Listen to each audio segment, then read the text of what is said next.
Mesdames, Messieurs, bonsoir. Merci de votre fidélité. Bienvenue aux 20h. À la une ce soir, 6 membres d'une même famille ont été retrouvés morts à Lemba. Mystère, aucune trace de brûlure sur les corps des victimes sorties d'une maison incendiée. Augustin Kibasa-Maliba reste au gouvernement. La motion de défiance contre lui a été rejetée. Le ministre des Postes Nouvelles Technologies n'a pas convaincu l'auteur de la question orale contre lui. 2 usines de fabrication d'explosifs civils vont être érigées à Likasi et à Kolwezi. Afridex et une firme chinoise ont signé un accord aussi sur le transfert de compétences vers la République démocratique du Congo. Voilà tout pour le sommaire. Madame, Monsieur, bienvenue à toutes et à tous. Un invité pour ce soir, José Mpanda, bonsoir. Bonsoir, madame. Voilà, vous êtes le ministre de la Recherche scientifique. Vous allez faire, au cours de ce journal, une annonce par rapport aux travaux qui vont se tenir à Kinshasa à partir de demain. Je vais vous retrouver un peu plus tard. Merci monsieur le ministre. Merci. Direction Dubaï. Cet accord lie désormais les Émirats arabes unis à la RDC. Ces actes ont été signés en marge du séjour du président de la République à Dubaï. Les accords prévoient la non-double imposition et la protection des investissements notamment. La suite, c'est dans ce reportage. Le président de la République, Félix Antoine Tshisekedi Tshilombo, poursuit son séjour de travail aux Émirats arabes unis. C'est dans la journée de ce mardi 12 octobre 2021 qu'il est arrivé dans la ville de Dubaï pour la signature des protocoles d'entente entre les Émirats arabes unis et la République démocratique du Congo.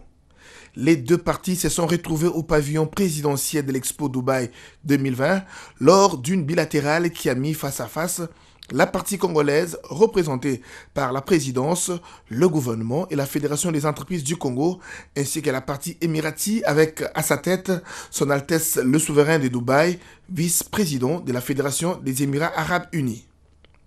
Au total, 7 accords ont été signés en lien avec plusieurs secteurs économiques.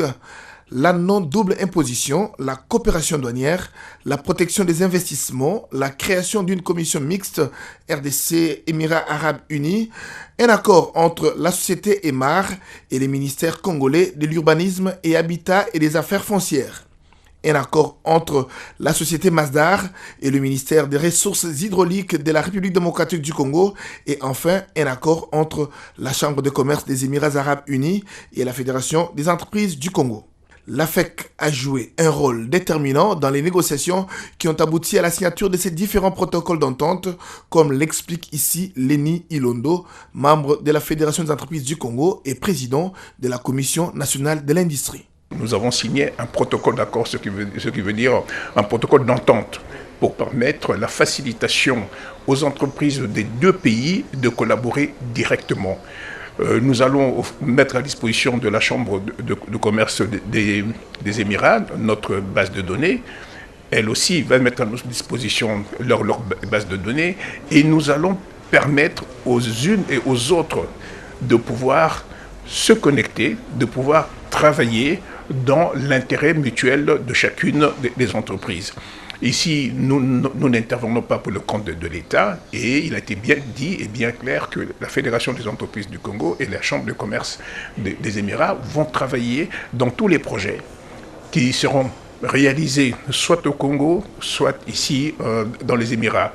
Et à ce titre, le président de la République a rassuré la Chambre de commerce et des Émirats arabes, ainsi que le gouvernement de ce pays, de la volonté du gouvernement congolais à accompagner l'AFEC dans son rôle de facilitation des investissements au Congo. Pour Olivier Mwenze, ministre des Ressources hydrauliques et électricité, dont le secteur a occupé une grande partie des négociations consacrées aux énergies renouvelables, les indicateurs SMART rassurent quant à la matérialisation des différents projets dans un bref délai.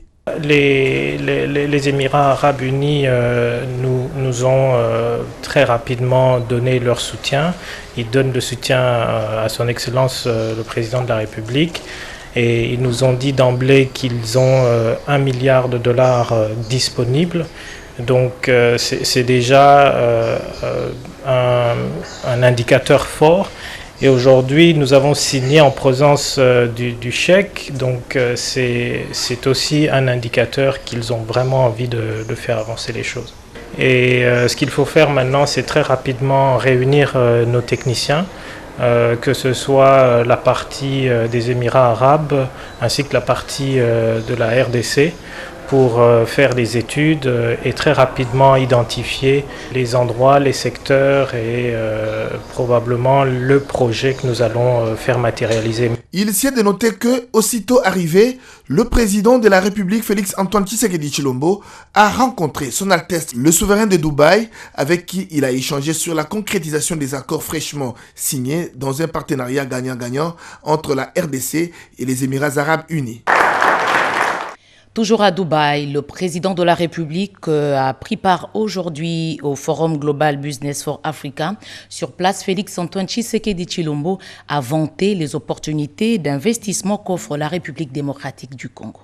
Connecter les esprits, construire le futur, c'est le thème principal de l'Expo Dubaï 2020 qui a été reporté à ce mois d'octobre 2021 à cause de la pandémie à coronavirus. Au cours de ce Global Business Forum Africa, un des événements phares de la manifestation, le président de la République Félix-Antoine Tshisekedi Tshilombo a interagi sur les opportunités d'affaires avec Madame Rouim Al-Hashimi, ministre d'État émirati en charge de la coopération internationale et directeur général d'Expo Dubaï 2020. Dans un oral tenu en présence du prince héritier de Dubaï, Hamdan Ben Al Maktoum, le président de la République, en véritable défenseur de l'Afrique, a mis en exergue la dimension semi-continentale de la République démocratique du Congo, le bassin du Congo, et le rôle majeur que le Congo peut jouer pour faire de l'Afrique la référence du monde.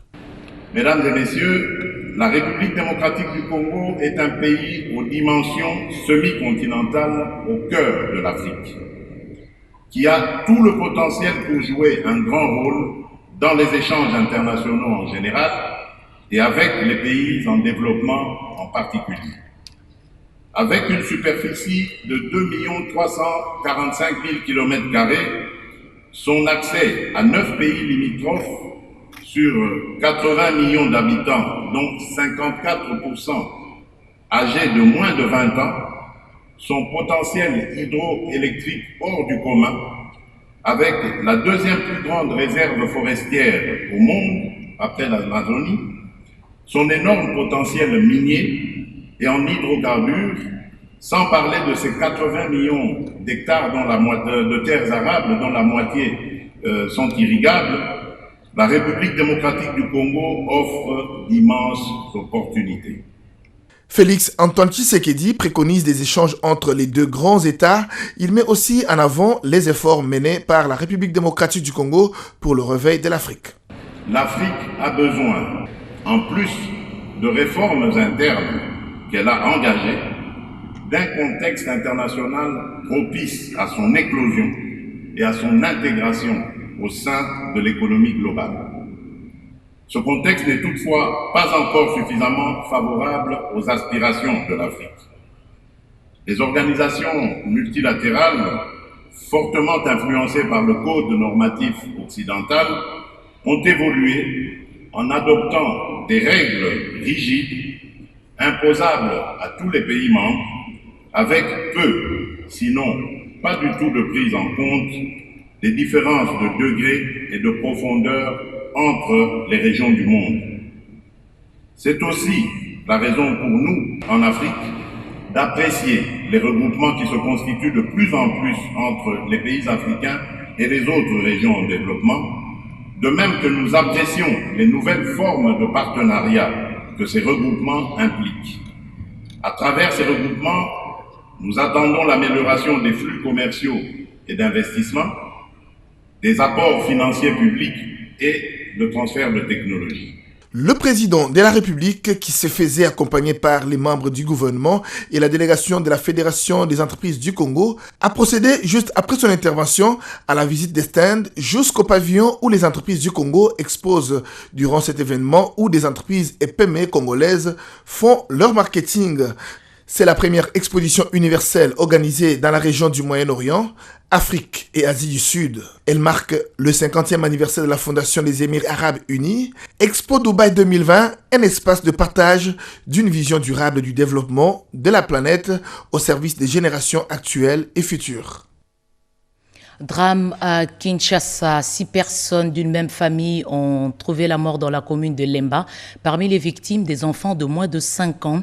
Jusque-là, l'origine du décès reste inconnue. Les détails avec Béatrice Chako et Jean-René Kabamba. Ils ont tous rendu l'âme, asphyxiés par la fumée de l'incendie qui s'est produit juste à la porte d'entrée de la maison et au salon.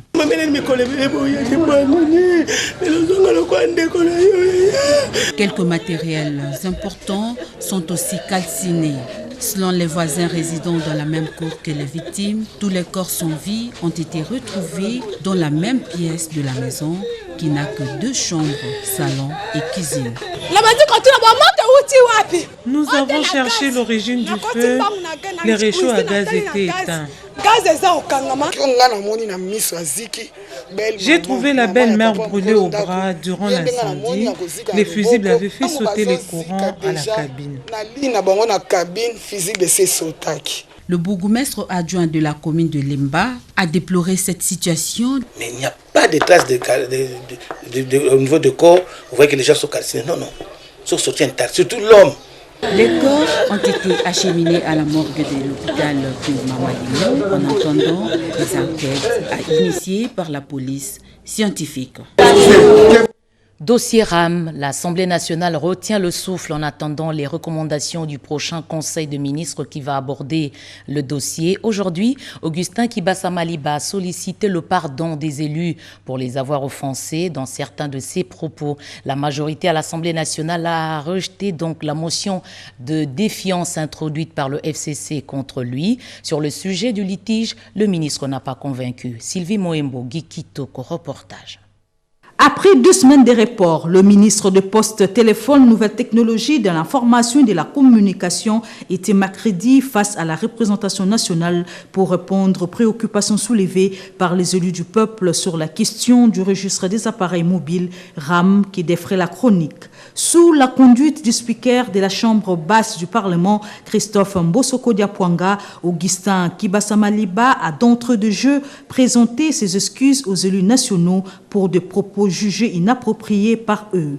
Au regard du souci permanent qui guide l'action du gouvernement de la République en faveur du social de la population, la question du RAM sera à l'ordre du jour du prochain Conseil des ministres afin que l'option soit levée sur l'avenir du RAM. La motion de défiance déposée par l'opposition a été purement rejetée par l'Assemblée plénière. Non satisfait par les réponses du ministre de Pétantique et en l'absence des députés nationaux du Front commun pour le Congo dans la salle des congrès, l'auteur de la question orale avec débat, le député national Claude Missaré, a jugé bon d'attendre les conclusions du Conseil des ministres pour clore avec cette affaire des rames qui étrangle la population congolaise.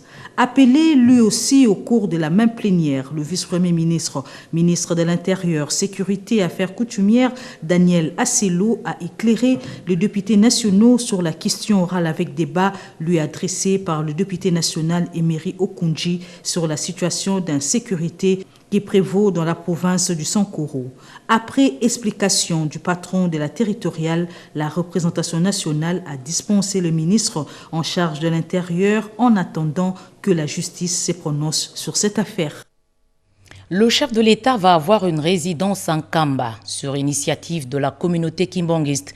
Hier, lors de la double cérémonie, le Premier ministre Jean-Michel Sama a annoncé le lancement dans les tout prochains jours des travaux de développement sur place. Retour sur Kamba dans ce reportage signé Pati Tondango Kizunda, Marcel Moubenga. Bienvenue Loussala, Julien Piana. La cité d'Nkamba, dans le district du Cataract au Congo central, en ébullition le mardi 12 octobre 2021, date anniversaire des 70 ans des naissances du chef spirituel kimbanguiste Simon Kimbangu Kiangani, mais également de la mort du fondateur de cette église, Simon Kimbangu. Le Premier ministre Jean-Michel Samalukonde Kienge a fait les déplacements de Kamba, Nouvelle-Jérusalem kimbanguiste, pour prendre part à cette double commémoration. C'est autour de 11 heures que le chef du gouvernement a atterri à l'aérodrome Simon Kimbangu. Au pied de l'avion, le vice-premier ministre, ministre de l'Intérieur Daniel Asselo Kito, le président de l'Assemblée provinciale du Congo central et le gouverneur intérimaire de cette province pour un accueil. On pouvait lire la joie des fidèles kimbanguistes venus nombreux saluer la venue du Premier ministre dans leur cité sainte, une première depuis 1960. Juste après, le cortège du Premier ministre s'est ébranlé vers les grands temples kimbanguistes. Jean-Michel Sama Lukonde Kyenge a bravé la poussière sur 12 km de la route qui conduit de l'aérodrome vers les grands temples en terre battue. Marqua ainsi sa volonté, sa détermination de participer à tout prix à ce double anniversaire. Au nord de la police, fanfare kimbanguiste était au rendez-vous pour accueillir le Premier ministre, représentant personnel du chef de l'État, à ces festivités. Après que sa délégation ait présenté ses civilités, le chef du gouvernement a eu un tête-à-tête à huis clos avec les représentants légaux en l'honneur. Et c'est là, avant de prendre part au culte d'action des grâces organisé pour la circonstance. Cet instant a été aussi rehaussé de la présence du président de l'Assemblée nationale, Christophe Mbosso, qui a promis à la grande communauté kimbanguiste l'accompagnement des institutions pour la réussite de sa mission. Le chef de l'exécutif national, Jean-Michel Sama Lukonde Kyenge, a promis le lancement dans les tout prochains jours des travaux de développement à la base des entités territoriales du Congo central. En ce jour spécial, à l'image de Monsieur le Président de la République, chef de l'État, Son Excellence Félix-Antoine Tshisekedi Tshilombo, qui, comme vous le savez, et ça a été dit plus tôt, est très attaché à la communauté kimbanguiste. Attachement que vous lui rendez, bien comme le démontrent les travaux de construction de la résidence présidentielle en cours ici à Nkamba. Et soyez certains que le gouvernement veillera à son parachèvement. Le chef spirituel kimbanguiste s'est dit honoré de la présence de cette forte délégation et a tenu à apporter une précision à l'assistance que son Église est et demeurera politique. Les ministres des Affaires étrangères des pays membres de l'Union africaine se réunissent à Addis Abeba en Éthiopie. Les points à l'ordre du jour sont exploités par notre envoyé spécial, Doris Mozotambwe. Éthiopie, capitale de l'Afrique, siège de l'Union africaine, accueille la rencontre des ministres des Affaires étrangères de l'organisation. 54 ministres des Affaires étrangères des pays membres se retrouvent pour ensemble discuter sur des questions liées essentiellement au bon fonctionnement de cette organisation panafricaine. La République démocratique du Congo, qui dirige l'actuel mandat à la tête de l'Union africaine, va également présider cette réunion des ministres. Christophe Lutundula Apala, chef de la diplomatie congolaise et président du comité exécutif de l'organisation, va conduire les débats. L'agenda du président du conseil exécutif de l'Union africaine prévoit, dès son arrivée, la rencontre avec le président de la commission de l'Union africaine, Moussa Faki, séance de travail technique conjointe avec l'équipe restreinte des ambassadeurs et de l'équipe technique du secrétariat de l'Union africaine et un dîner avec le ministre des Affaires étrangères présent à Addis Abeba. Plusieurs sujets seront à l'ordre du jour de cette rencontre demain ici au siège de l'Union africaine. Il s'agit notamment de la santé avec le Covid-19, l'élection de 2 commissaires de l'Union africaine, mais également le sujet lié au bon fonctionnement de cette organisation de l'Union africaine. Le vice-premier ministre des Affaires étrangères, Christophe Lutundula, qui conduira le débat, est arrivé depuis ce matin dans cette belle ville, la capitale éthiopienne, Addis Abeba. Depuis Éthiopie à Addis Abeba. La gestion de ressources en eau du bassin du Congo au cœur d'une journée scientifique tenue aujourd'hui à Kinshasa, travaux organisés par le panel chargé d'accompagner la mandature de la RDC à l'Union africaine. Pompon Umbaland. Nous sommes réunis en ce moment. Cette conférence scientifique organisée par le panel chargé d'accompagner la mandature de la RDC à l'Union africaine vient réveiller la conscience des élites nationales. Elle va faire l'examen des aspects juridiques et institutionnels, précise le professeur Alphonse Tumbalouaba. Une gestion efficace et efficiente implique entre autres la prise en compte adéquate des problématiques liées au changement climatique, à la gouvernance unique du bassin du Congo, à la navigation, à l'hydroélectricité. L'accès à l'eau est 2 fois plus élevé dans les villes que dans les villages. Il se pose un problème d'équité, reconnaît le ministre de la Recherche scientifique. José Mpanda n'a pas laissé sur la route l'aspect lié à la qualité de l'eau. La RDC, notre pays, devrait se concentrer davantage sur les opportunités qu'offrent les eaux du bassin du Congo et d'en faire un enjeu de sécurité nationale, et c'est en créant une commission nationale chargée de définir la stratégie de la valorisation du bassin du Congo. Président en exercice de l'Union africaine, Félix Antoine Tshisekedi a hérité de plusieurs dossiers conflictuels, dont les différends entre l'Égypte, l'Éthiopie et le Soudan relatifs au grand barrage de la Renaissance. Je l'ai dit en ouverture, 2 usines de fabrication d'explosifs civils vont être construites à Likasi et à Kolwezi. Afridex et une firme chinoise ont signé un accord aussi sur le transfert des compétences. Les détails avec Georges-Frédéric Ndibou.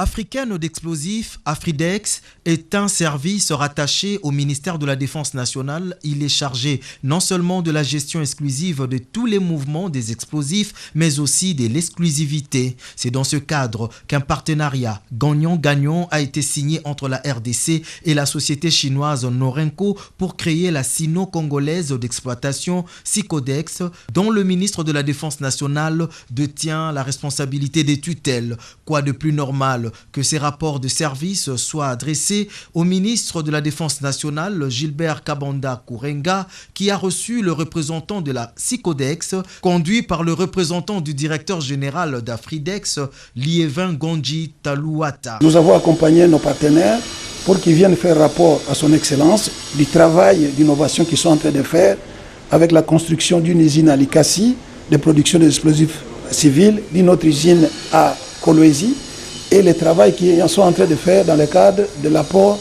de la technologie pour la formation des Congolais, afin que nous-mêmes, nous puissions avoir la capacité de faire, de produire les explosifs et de ne pas attendre quelque chose de l'extérieur. Le chef de l'appareil des défenses, Gilbert Kabanda, a encouragé ce partenariat qui, selon lui, permet de tirer parti des nouvelles technologies dans la fabrication et la production à grande échelle d'explosifs civils et leurs accessoires.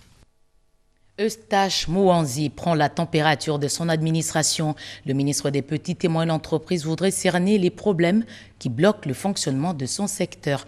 Mireille Ndekesilouvundi. Cette première visite était une occasion propice pour les patrons de PME de palper du doigt les difficultés rencontrées par le personnel. Le secrétariat général, qui regorge en son sein 9 directions, connaît un problème majeur, celui de l'exiguïté de locaux. À cela s'ajoute la promotion et l'affectation des agents, la prime permanente ainsi que le transport du personnel. Par la même occasion, le secrétaire général Joseph Lunanga Boussania, au nom de tout le personnel, a reconnu les avancées significatives enregistrées jusque-là par le ministre d'État depuis son avènement à la tête de ce ministère. Après le secrétariat général, le cortège du ministre d'État s'est ébranlé vers l'OPEC, devenu désormais ANADEC pour la même cause. Maître Eustache Mouhanzi Mumbembe a visité les différents bureaux de l'ANADEC, bras séculier du ministère de l'Entrepreneuriat, sous le guide de son DG Ezekiel Bidoya. Comme partout où il est passé, les agents n'ont pas manqué de présenter leurs doléances. Je trouvais un personnel très enthousiaste, très assidu au travail, bien que les conditions de travail soient difficiles, mais je reste optimiste quant à penser que les responsables de ces services travaillent d'arrache-pied pour améliorer, avec l'accompagnement du gouvernement, pour améliorer les conditions de travail. Au nom du gouvernement de la République, Maître Eustache Mouhanzi Mumbembe a réitéré son engagement à faire de PME congolaise l'un des vecteurs de richesse par excellence en République démocratique du Congo. Le gouvernement promet de l'assistance technique aux fermiers. Le ministre de l'Agriculture, Désiré Nzinga, l'a indiqué à Kolwezi lors du lancement de la campagne agricole 2021. Marthe Mangazakalala. Située à 272 km de la ville de Lubumbashi, la ferme Mourikita a une superficie de 9000 hectares, dont 3500 seulement sont exploités. Mettant à profit son séjour de travail à Kolwezi, le ministre de l'Agriculture, Désiré Nzinga Birianze, y a procédé au lancement de la campagne agricole 2021-2022. À ses côtés, le gouverneur ad intérim de la province du Kasaï oriental, Madame Longa Moussouamba Jeannette, et le conseiller principal du Premier ministre en charge de l'agriculture.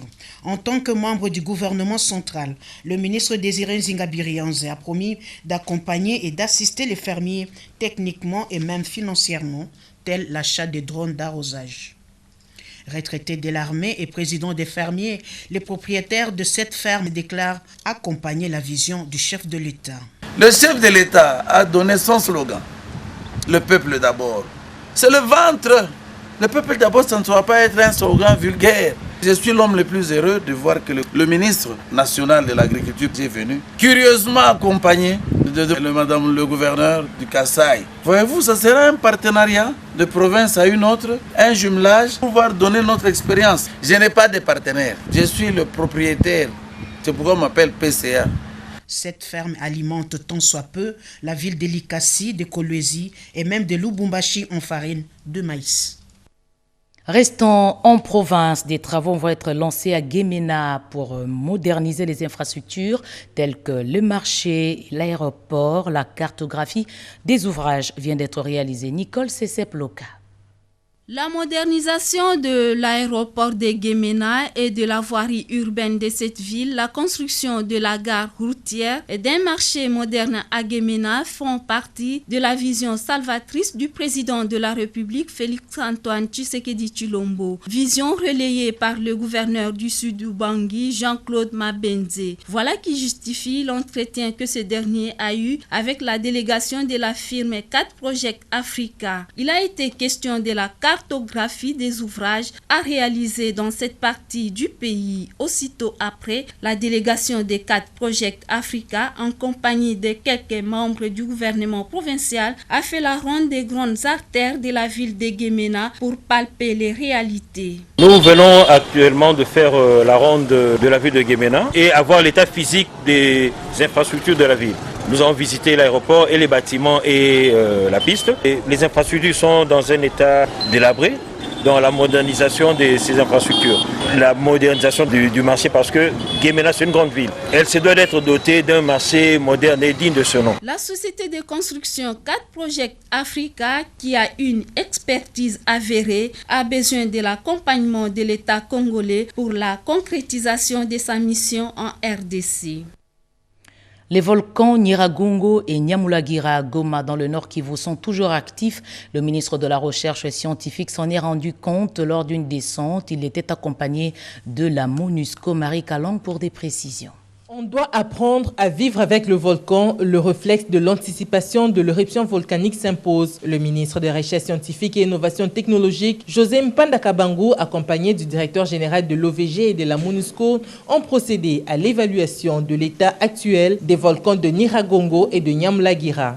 Ça fait 2 ou 3 semaines qu'on a constaté qu'il y a eu un gros démouvement sur les 2 volcans. Nous avons eu avec la complicité de la MONUSCO, on a fait un tour, on vient de visiter les 2 volcans. Ce sont les spécialistes qui doivent nous dire exactement ce qui s'est passé. Le directeur général de l'OVG en a profité pour appeler la population au calme. La population doit comprendre que nous sommes en train de vérifier, de surveiller les volcans avec beaucoup plus d'attention. La présence de lacs de lave dans les 2 volcans a été repérée par les experts en la matière. La lave est encore active dans les 2 volcans. Ça signifie que l'activité est encore grande. Nous la suivons de très près. Dans un autre décor, à Kinshasa, le professeur Thierry Tangutabou a pris officiellement possession de ses fonctions de commissaire général ad intérim du CGA. Il a entrepris aussitôt une série de réunions de prise de contact avec ses collaborateurs directs et avec la délégation syndicale. Ce spécialiste en sciences et gestion de l'environnement, Thierry Tangutabou, a défini à ses collaborateurs la nature des défis à relever pour rehausser le niveau du commissariat général à l'énergie atomique. Certes, José Mpanda Kabangu est bel et bien déterminé à apporter un nouveau souffle dans son secteur d'activité. Voilà, puisqu'on parle de lui, José Mpanda est sur ce plateau. Rebonsoir, monsieur le ministre. Bonsoir, madame. Vous venez annoncer quelque chose qui va se passer demain à Kinshasa. De quoi s'agit-il? Merci, madame. Demain, c'est un grand rendez-vous pour le monde scientifique et chercheurs congolais. Nous allons procéder demain à la validation de la politique scientifique nationale. Et c'est pour cette occasion que je me présente pour appeler tous les scientifiques congolais, tous les chercheurs congolais qui doivent venir réfléchir et arriver à adopter, à valider la politique scientifique de notre pays. D'accord. En peu de mots, qu'est-ce qu'on peut comprendre sur cette politique? C'est quoi que vous appelez politique scientifique? En 2005, alors que je n'étais pas ministre, mes prédécesseurs ont eu à faire les états généraux de la recherche scientifique dans notre pays. Parmi les résolutions de ces états généraux, on avait décidé par mes prédécesseurs, ensemble avec l'UNESCO, qu'on doit adopter une politique scientifique. Écoutez, le moment est arrivé où les politiques scientifiques se sont mises ensemble, les chercheurs et scientifiques, pour adopter. La politique scientifique, c'est une feuille de route. C'est le guide, c'est un code pour les scientifiques. Les scientifiques doivent avoir une ligne de conduite. Cela rentre également dans les programmes du gouvernement des Royaumes, le gouvernement du Premier ministre Samuel Condé, qui a prévu dans un des paliers qu'on doit pouvoir adopter cette politique scientifique. C'est pour cela que j'ai, avec l'accompagnement de tous les gouvernements, des premiers ministres et l'UNESCO également, nous avons pu ensemble procéder à adopter ces documents qui sera validé demain dans notre pays. Et ça va permettre aux scientifiques de pouvoir avoir cette feuille de route qui permettra qu'on puisse au moins reconnaître qui est chercheur et qui est scientifique dans notre pays. Ah d'accord, vous avez déjà anticipé sur ce que je voulais dire. Vous parlez des scientifiques, c'est uniquement des nationaux ou vous avez fait appel aussi aux étrangers? Non, c'est une politique qui est non seulement scientifique, mais aussi africaine, mais également internationale. Je vous ai dit que l'UNESCO est partenaire. Nous allons pouvoir recevoir demain les partenaires de Paris, de l'UNESCO, mais également la SADC qui sera là avec l'Union africaine, et même nos représentants et même les scientifiques congolais d'en face sont arrivés ce soir. Nous allons pouvoir, pendant 3 jours, arriver à discuter et à adopter cette politique scientifique de notre pays. D'accord, ça s'ouvre à quelle heure et ça se tient précisément où? La politique scientifique sera validée demain à l'hôtel Campo, c'est en ville, à côté des Bralima, comme je l'ai fait passer dans les suites qui passent chaque fois. J'ai l'honneur d'annoncer que le Premier ministre du gouvernement m'a rassuré qu'il va être là demain pour pouvoir accompagner les scientifiques. Il va pouvoir nous accompagner pour que nous puissions absolument valider cette politique scientifique. Merci. Monsieur le ministre, je rappelle que vous êtes ministre de la Recherche scientifique et Innovation technologique. Merci d'avoir honoré ce journal. C'est la fin de cette édition d'information. Vous étiez nombreux à nous avoir suivis. Nous vous remercions pour cela. C'était un plaisir de vous tenir compagnie. L'actualité revient à 23h à la présentation Getty Omatuku. Sandra Nyangui Tabou sera sur ce plateau demain 20h.